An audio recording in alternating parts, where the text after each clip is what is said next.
അടിപൊളിയായിട്ടുള്ള gown set ആണ് വന്നിരിക്കുന്നത്. അതായത് ഒരു വെറൈറ്റി ഗൗൺ ആണ്, ഒരു ബ്രാസോ ദുപ്പട്ട ആണ് വരുന്നത് കേട്ടോ. നല്ല രസമാണ് ഇങ്ങനെ വരുന്നതിനാണ് ബ്രാസോ എന്ന് പറയുന്നത്. നല്ലൊരു വെറൈറ്റിയും സോഫ്റ്റും ആണ്.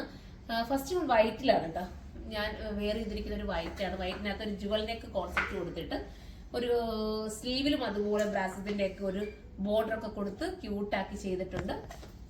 ജോർജറ്റ് ആണ് മെറ്റീരിയൽ വരുന്നത്, നല്ല കംഫർട്ടബിൾ ആണ്. കട്ടിങ് വരുന്നത് പാനൽ കട്ടിങ് ആണ്. പിന്നെ എന്താ പറയുക, ദാമൻ ഏരിയയിലും വർക്കുണ്ട്. ഇനി നമുക്ക് അടുത്ത കളർ കാണാം. അടുത്തത് ഒരു ബ്ലാക്കിലാണ്, ചെറിയൊരു വാട്ടർ ഗോൾഡിന്റെ സീക്വൻസിനകത്ത് പോകുന്നുണ്ട് കേട്ടോ. അതുകൊണ്ട് ഭയങ്കര ക്യൂട്ട് ഫീൽ തോന്നും. ഒരു സെൽഫ് രീതി വരുന്ന ഒരു വാട്ടർ ഗോൾഡിന്റെ സീക്വൻസും പിന്നെ ഇങ്ങനെ ഒരു ത്രെഡ് പോലെ ഇങ്ങനെ ഇതിനകത്തൂടെ ഇങ്ങനെ വർക്ക് ചെയ്തിട്ടുണ്ട്.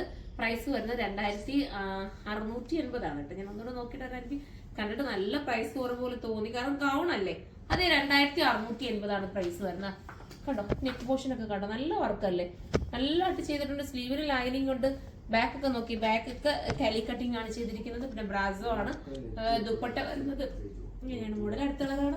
അടുത്തത് ബ്ലാക്കിൽ തന്നെ വരുന്ന, അതായത് ദുപ്പട്ടയിൽ വ്യത്യാസമുണ്ട്. ബ്രാസോ ആണ് ദുപ്പട്ട വരുന്നത്. പ്രൈസ് 2680 ആണ്. അടുത്ത കളർ കാണാം. വൈറ്റിൽ തന്നെ കളർ ചേഞ്ച് ആണ് ഇത് വന്നിരിക്കുന്നത്. ഞാൻ ഇട്ടിരുന്ന കളറിൽ നിന്ന് കുറച്ച് വ്യത്യാസപ്പെടുത്തിയിട്ടാണ് ഇത് വന്നിരിക്കുന്നത്. എന്റെ മെയിൻ ഹൈലൈറ്റ് ഇതിന്റെ ദുപ്പട്ടയാണ്. ഒറ്റ കളറിൽ വരുന്ന ഈ ഒരു ടോപ്പും അതിനോടൊപ്പം ഈ ദുപ്പട്ടയും ഭയങ്കര ലുക്കാട്ടാ. ഞാൻ പറഞ്ഞില്ല, ഇതിനകത്ത് ലൈൻസ് പോലെ വർക്ക് ഇങ്ങനെ പോകുന്നുണ്ട്. ക്ലോസപ്പ് കാണാമായിരിക്കുമല്ലോ, ഒരു ലൈൻ പോലെ വർക്ക് പോകുന്നുണ്ട്. നല്ല ഐറ്റമാണ്, മിസ് ചെയ്യരുത്. ലെങ്ത് വേണമെങ്കിൽ നിങ്ങളുടെ ഇഷ്ടാനുസരണം എടുത്തിട്ടൊന്ന് കട്ട് ചെയ്തിട്ട് വേണമെങ്കിൽ ആ ബോർഡർ എടുത്ത് മുന്നോട്ട് വെക്കാം. അത് നിങ്ങളുടെ ഓരോ ഓപ്ഷൻ, നിങ്ങളുടെ ഇഷ്ടം പോലെ ഇരിക്കും എങ്ങനെയാണെന്ന് വെച്ചാൽ ചെയ്യേണ്ടത്. അപ്പൊ നമുക്ക് ഇതിനെക്കുറിച്ചുള്ള സജഷൻസ് നിങ്ങൾ കമന്റ് ബോക്സിൽ നിന്ന് കമന്റ് ചെയ്യണം. അപ്പൊ നമുക്ക് അടുത്തൊരു വീഡിയോയിലൂടെ കാണാം. അതുവരെ എല്ലാവർക്കും